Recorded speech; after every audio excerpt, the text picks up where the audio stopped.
Welcome to the Speaking Podcast. You can find all our episodes on speakingpodcast.com. We're also on BitChute and YouTube, and you'll find the links in the podcast description. I'm also a podcasting coach because I've got further podcasts. You'll find everything on bio.link/podcaster.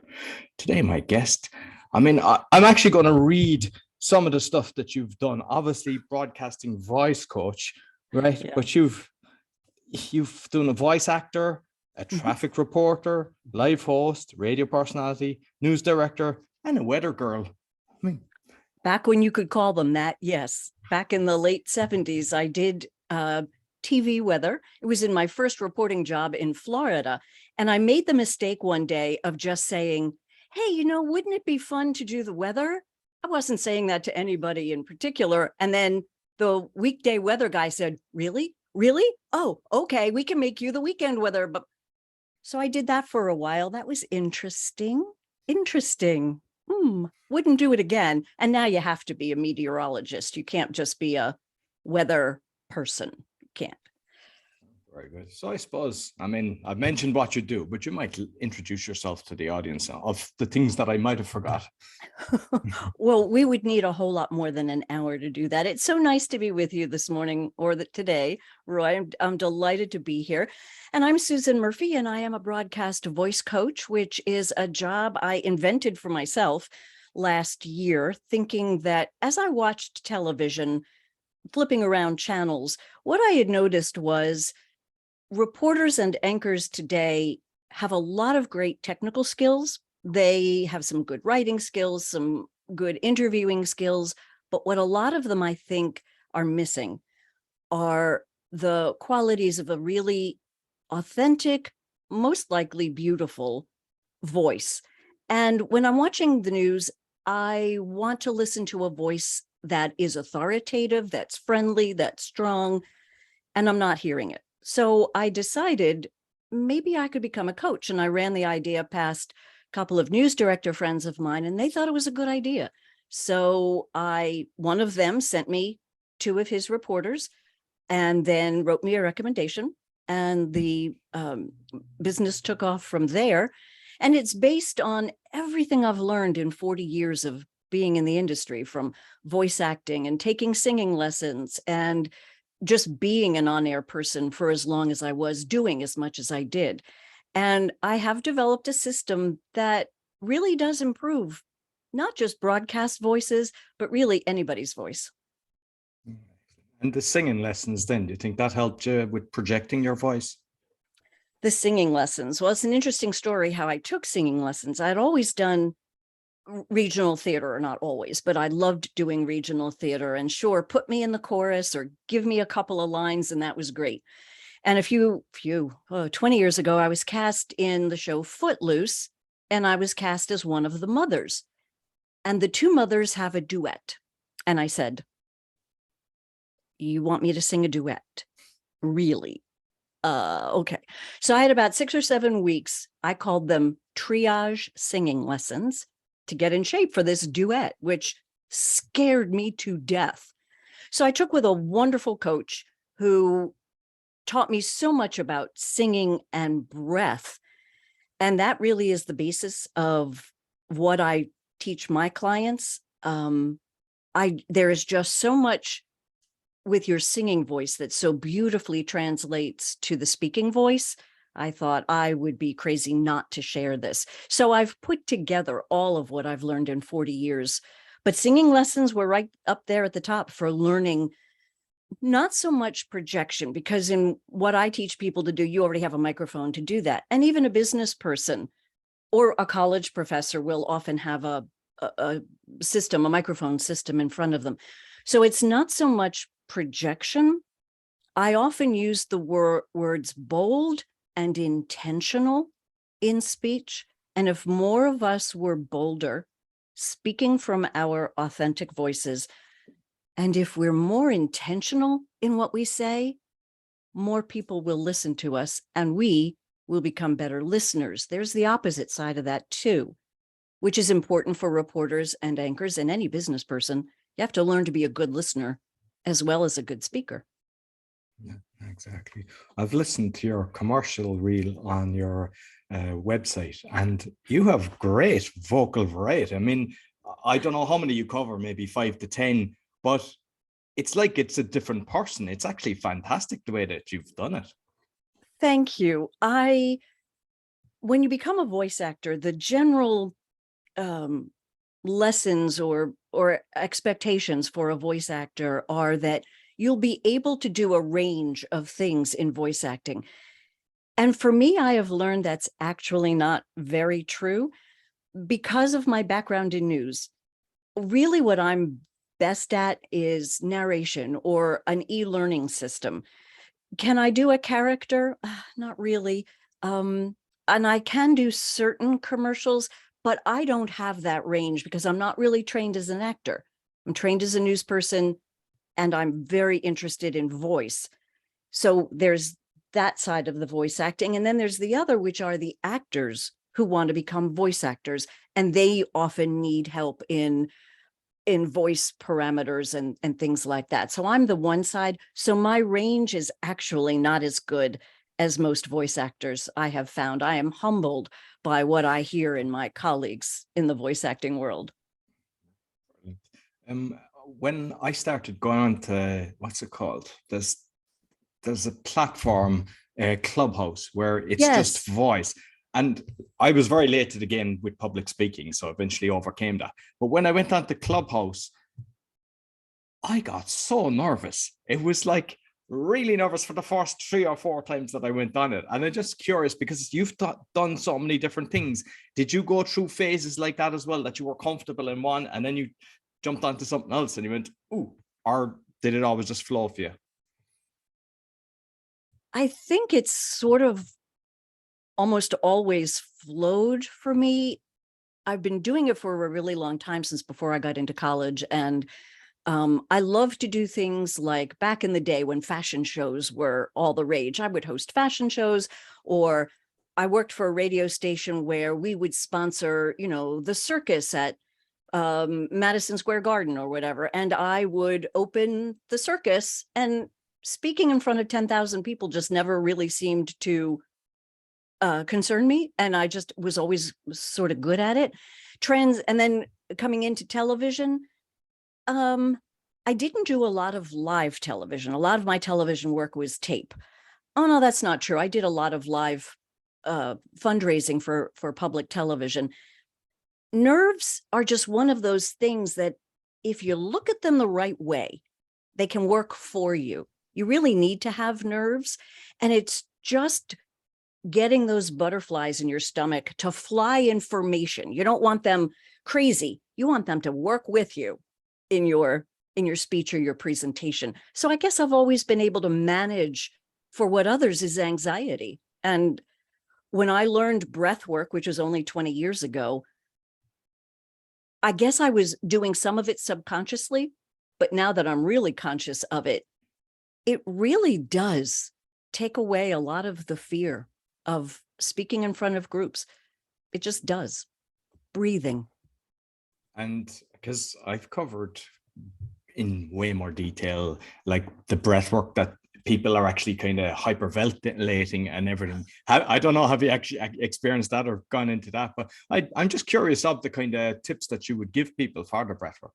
Oh, sure. This is my favorite thing to do, because when I teach, yes, we go through this very long process.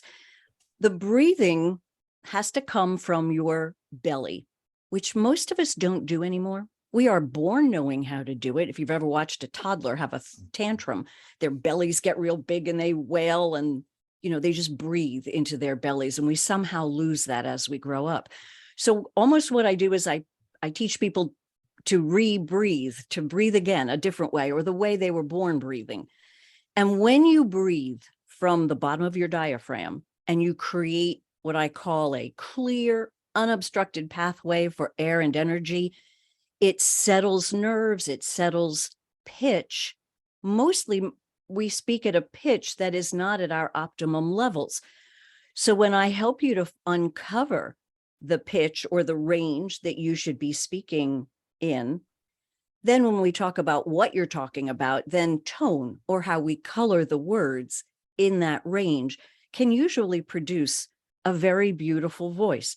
So it is sitting or standing, understanding that that voice is going to come from your diaphragm, because when you breathe in, that air is going to go straight down into your belly and expand it. We're so busy. We talk so fast. Most of us kind of breathe from here, and that's very shallow. And sure, air gets into your lungs. It all works. But it's not the optimal breath that we should be using. So breathing from the belly is one. And the second most important tip, which is actually my number one, if you remember nothing from this podcast interview, Roy, if you remember nothing about any of this, that one takeaway from me would be, before you speak, lower your shoulders. I had no idea your shoulders has so much to do with your speaking voice. Why? Because where do we carry tension and stress? Right there in our shoulders. So when you learn to release them, when you learn to just let the weight drop through your shoulders, no tension in the muscles across your chest or across your back, what you've done is you've loosened all the muscles in your neck and up into your jaw and into your face. And that does more to lower the pitch of your voice to where it's probably most beautiful than you have any idea. I wish I had known that 40 years ago, and I only learned it about 20. I mean, I'm over 4 years having guests on this show, and that's the first time I heard that, but it makes so much sense now that you've said it. Yep. Shoulders. Just drop your shoulders before you speak. You'll be amazed at what it does. It's the silliest little tip, but it really works. Brilliant. And just curious, one for you, do you have a ritual before you go speaking in front of an audience? And then that if you're teaching like people that are going to be on camera, you know, or on the radio? A ritual. As in, you know, some people jump up and down and others are breathing and all Right. different.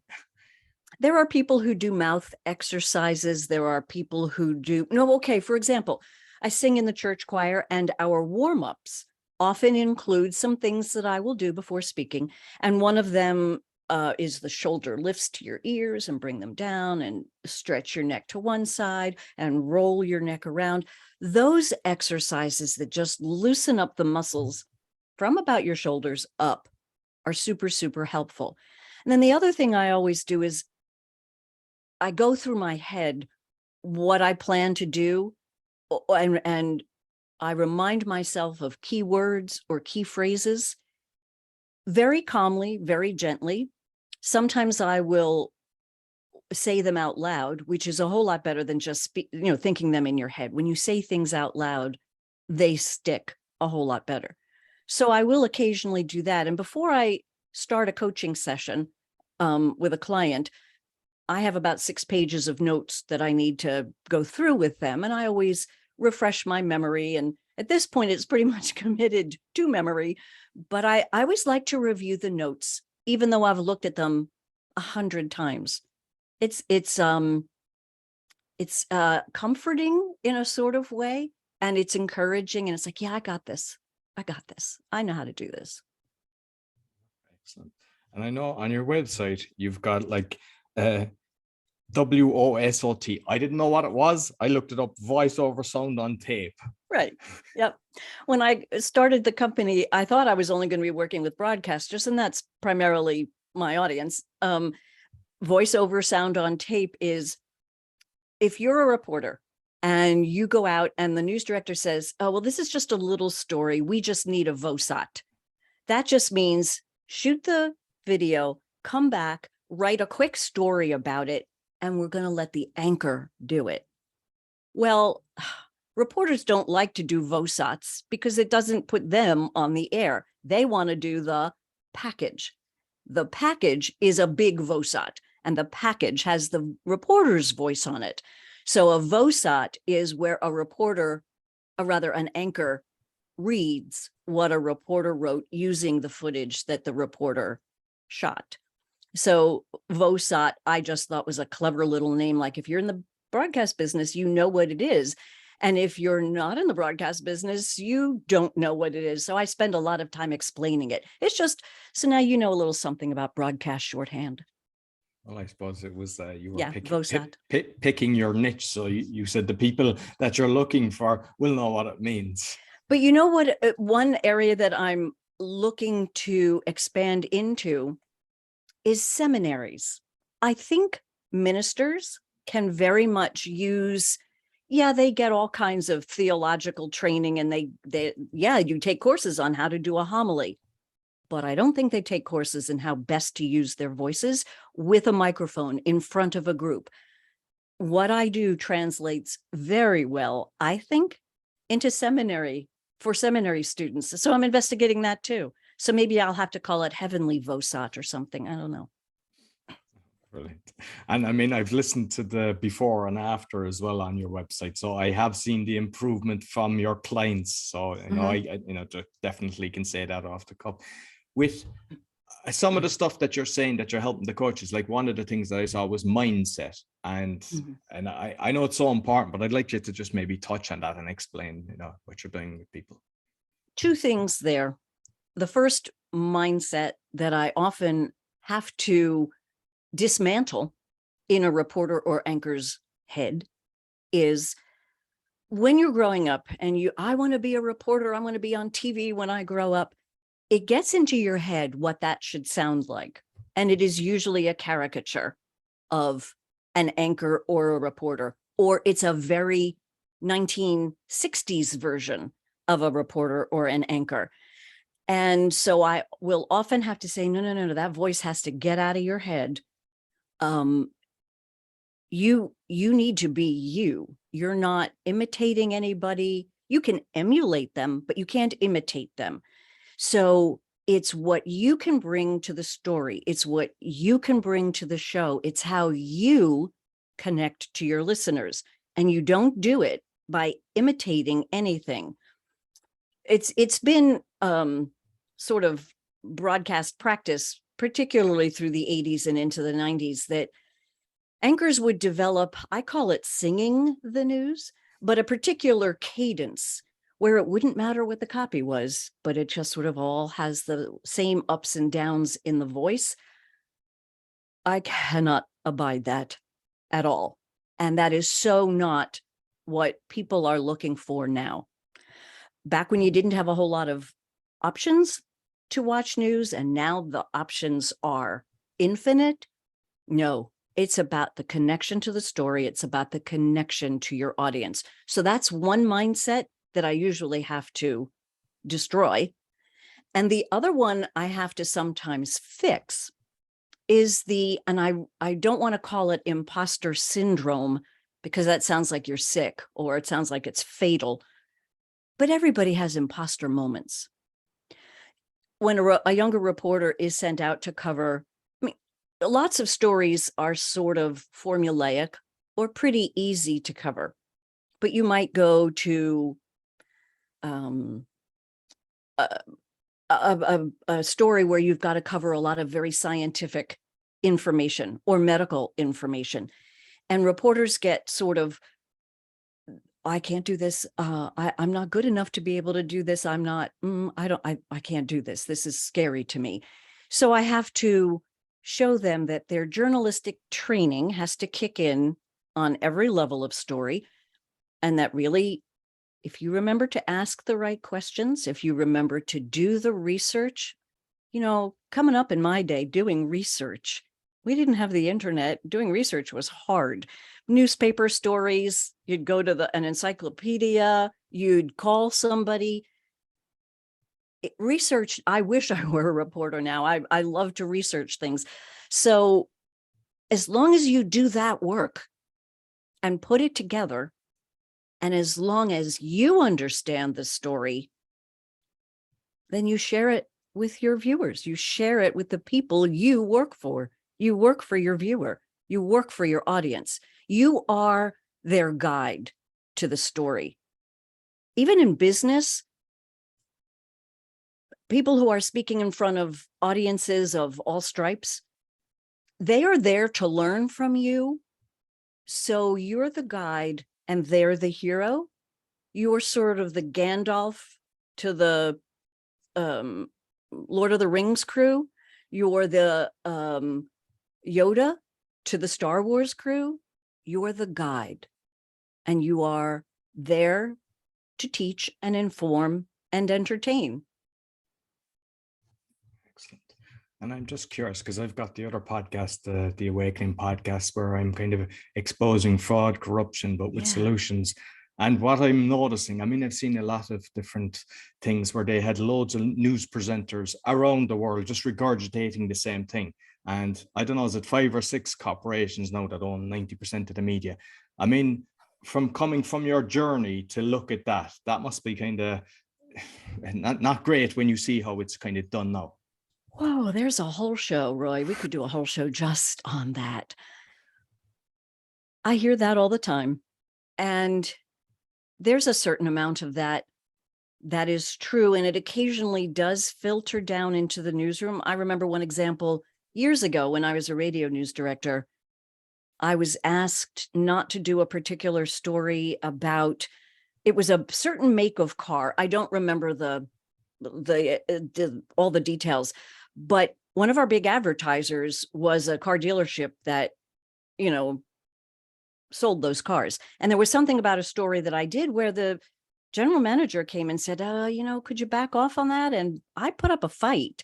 And I actually don't remember who won the fight. Something tells me it wasn't me. But yeah, that's not right. That is so not right. What we hear now tends to be partisan journalism, which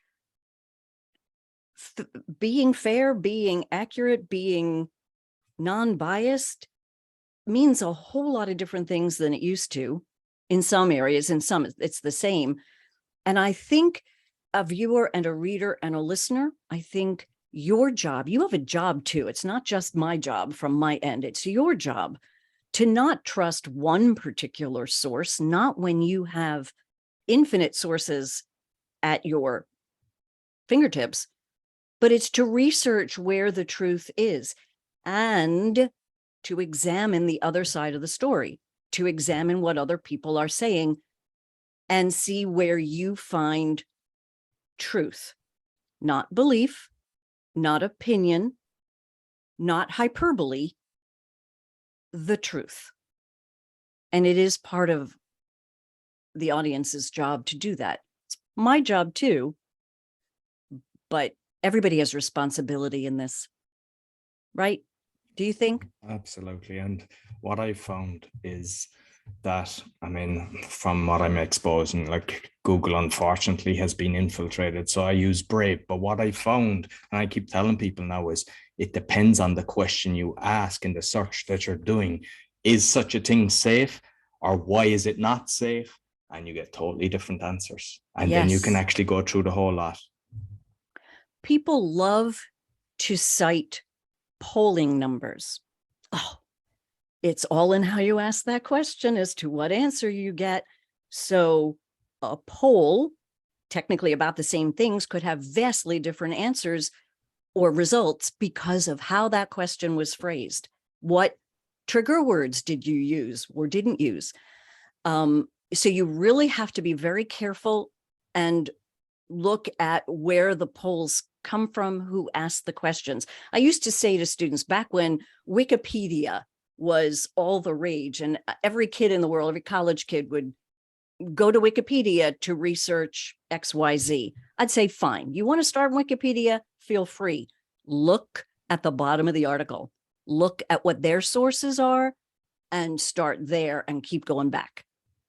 That's how you follow the trail, which is the journalistic trail, the money trail, the political trail. They're all almost the same trail. Exactly. Oh boy, could we ever get into it? Oh, I don't even, whoa. Yeah, I don't know what to do about it. Well, I'm finding that, like, if you look now, it's the podcasts are actually gaining momentum. Like the highest at the moment is Joe Rogan. And like, I mean, to me personally, I don't know, is he controlled opposition from some of the things that he's thrown out there and everything, but at least he's getting the message out there. He's having guests on that are talking about the topic, which in turn allows people then to kind of think for themselves. Yes. But who are you talking to? All the right people? Are you talking to people with various, there are three sides to every story: yours, mine, and the truth. So we have to get all sides of the story, and that's what's not happening. Or people are taking the truth and turning it upside down, or finding the alternate truth. Remember that phrase that came up a couple of years ago? Alternate truth? I don't know about that, but that's what we have to combat. And these horses are all out of the barn. I don't know what you do with this now. One of the things in my industry that has become a bit of a focus for a lot of newsrooms is something they're calling solutions journalism. It's not just talking about the problem, it's pushing it forward in finding, yes, covering the problem, but then starting to uncover some solutions, or starting to create the appetite for finding those solutions. And I think if anything is going to save journalism, that might be it, is how do we find solutions to climate change and viruses and political discourse and world peace. And I mean, it's daunting. When I was coming up, we didn't have these existential crises to cover. I mean, we didn't necessarily have to do solutions journalism back in my day, and now reporters do. So or they should, but it's really just starting to take shape and form. And being a reporter is hard. Being an anchor is hard.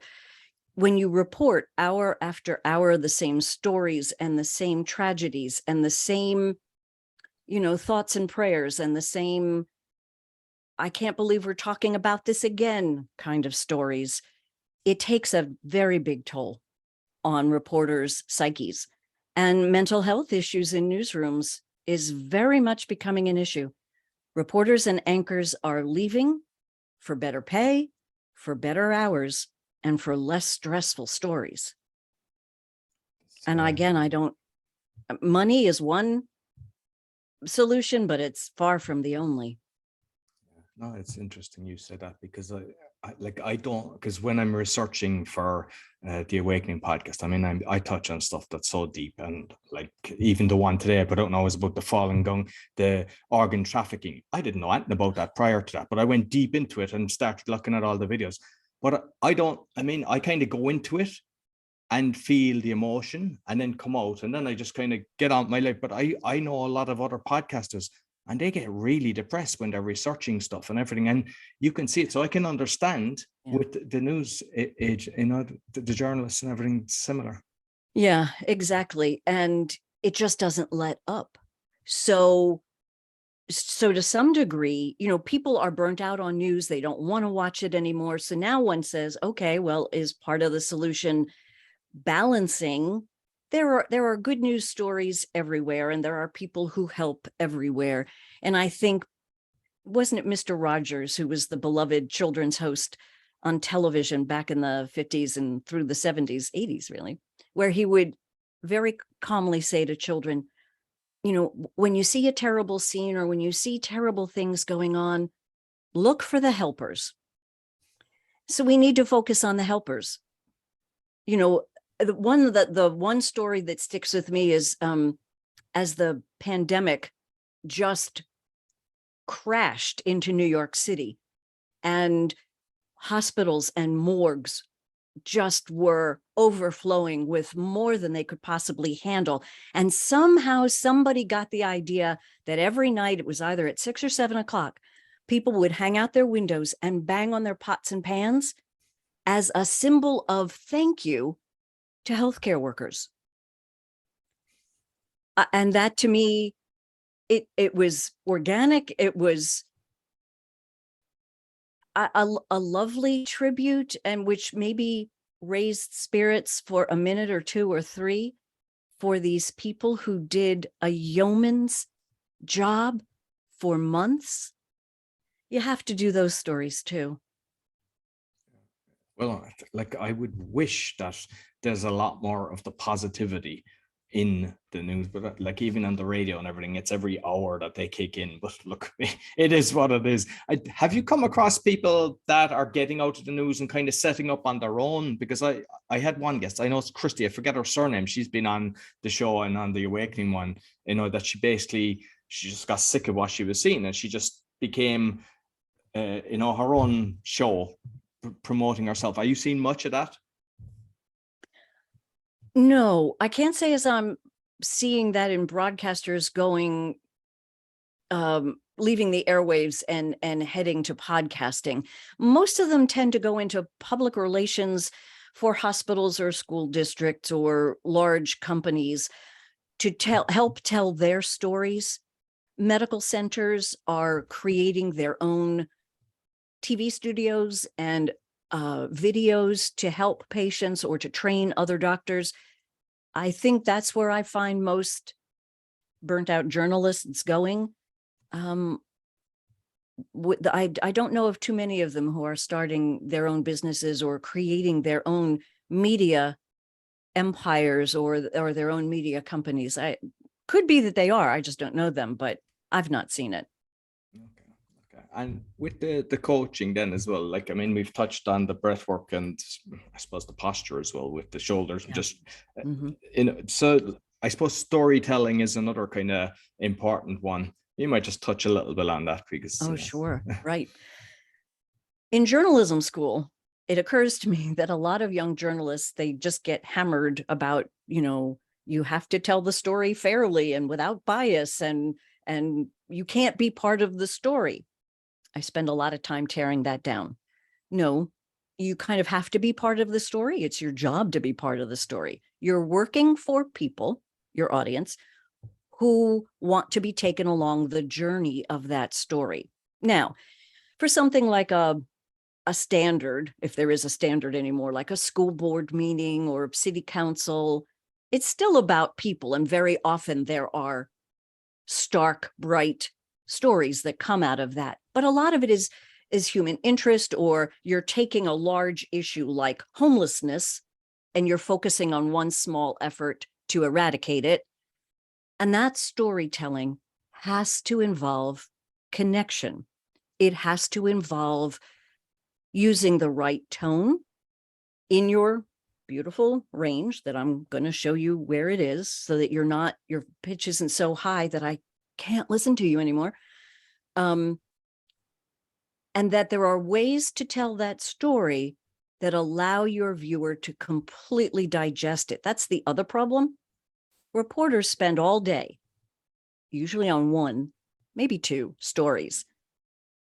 They know it backwards and forwards, and then they race through it and do it in such a way that by the time the story's over, you lost me. I couldn't follow. I call that the forest for the trees syndrome. You knew what it was all about, but you forgot that I didn't. So my very famous saying is, write it like a fifth grader, deliver it like a college professor. Simple, bold, beautiful, occasionally beautiful language, told with heart, told with intention. I use that word a lot. Allows your viewer, and you need to pause, you need to use short sentences. It brings the viewer along. So that sort of storytelling is what resonates. TV is not the be all and end all of any story. It can't be. You get a minute 50. Most reporter packages are just under 2 minutes. To some people, that's a lot of time, but it's really not. You can't possibly tell the whole story, so don't try. Tell the most important part, or then you could go to a website, or you could go to the newspaper story that spent half a page. Telling a story on television so that your viewer is completely pulled in with you, that's key. And it requires some effort. It requires experimentation. It requires really being involved, and reporters are told not to be involved in school. And like you mentioned the pause, and I know that just from like doing lots of Toastmasters speeches, I kind of got over it, that yeah, allow sometimes people to react and kind of just absorb what you've said. But I presume it's kind of difficult as well in the environment when you're really cut for time, but you have to get the information out. So how do you kind of meet that road when you're kind of, you should pause, but you're trying to get as much information as possible? Right. I was just working with a reporter yesterday who, sometimes reporters think the more words they put into a story, the more, I'll use the phrase academic it sounds. A longer sentence sounds smarter, doesn't it? Not always. In fact, on television, never. If you take out some of the adjectives, if you take out some of the filler words, please don't start a sentence with a preposition. So, while, and, but, therefore, with. I hate that, because that's a phrase that prevents you from getting to the meat of the story. So we work on telling it very simply in as few words for you as possible, allowing the people you interview in the story to really tell the story. You're there just to, sometimes I'll use the word, some stories you're playing the traffic cop.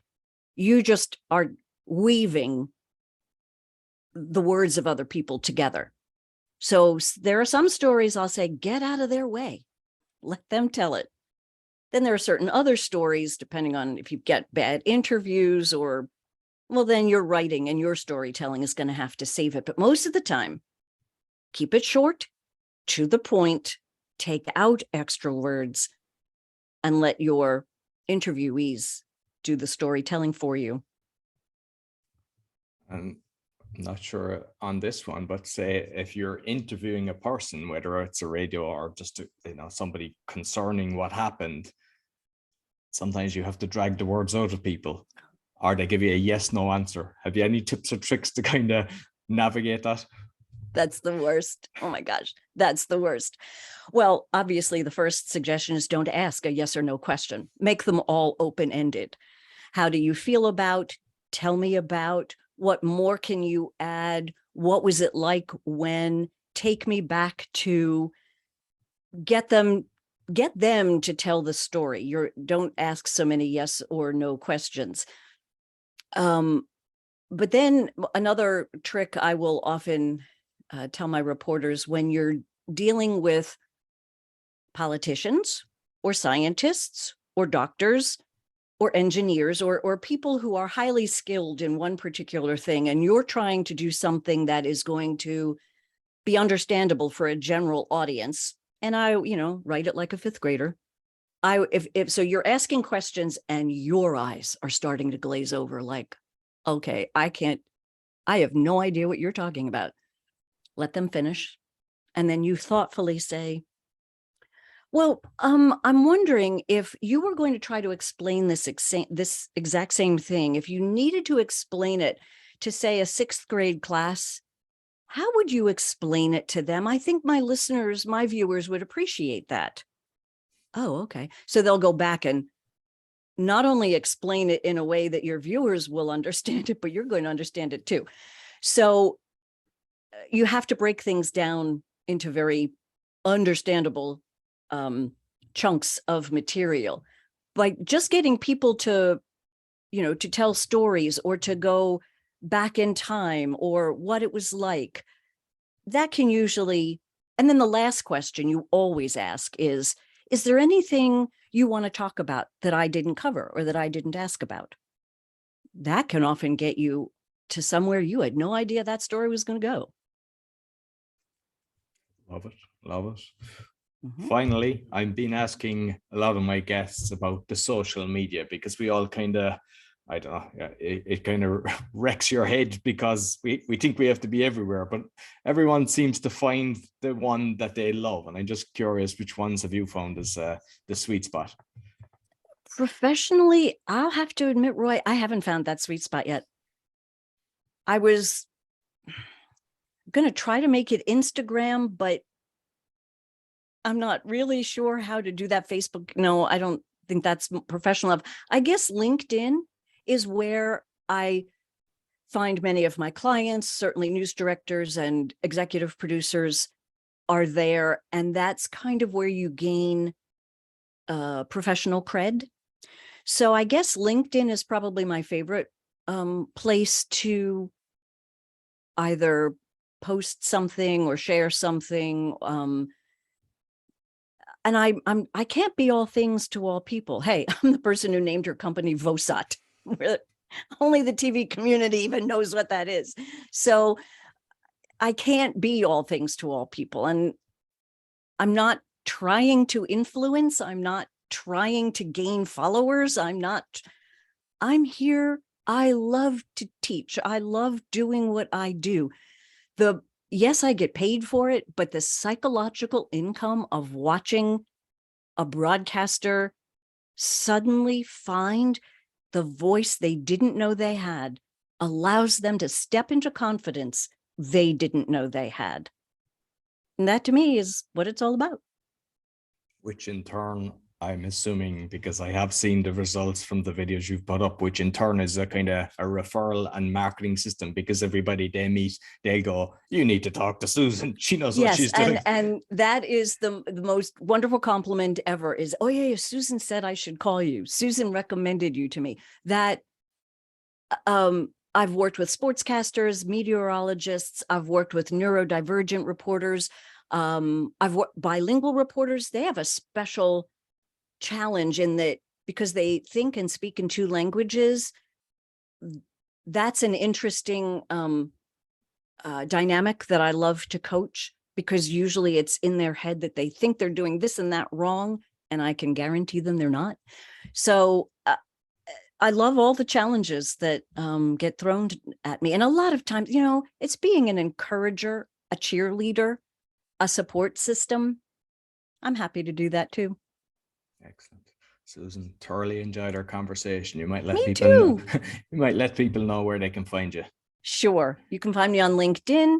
Just look for Susan Murphy voice coach. There are a million Susan Murphys out there. So type in voice coach. And my website is susanmurphyvosot, VOSOT.com. And you can learn about me there. And that's pretty much where you can find me. Excellent. I'll make sure I put the audio on the video. Great. Thank you very much, Susan. Thank you so much. What a delightful time. So that's all for the Speaking Podcast. You'll find all our episodes on speakingpodcast.com. As mentioned, we're on BitChute and YouTube. Be sure to give us a thumbs up, 5-star rating, and subscribe. Really helps. Until next week, take care.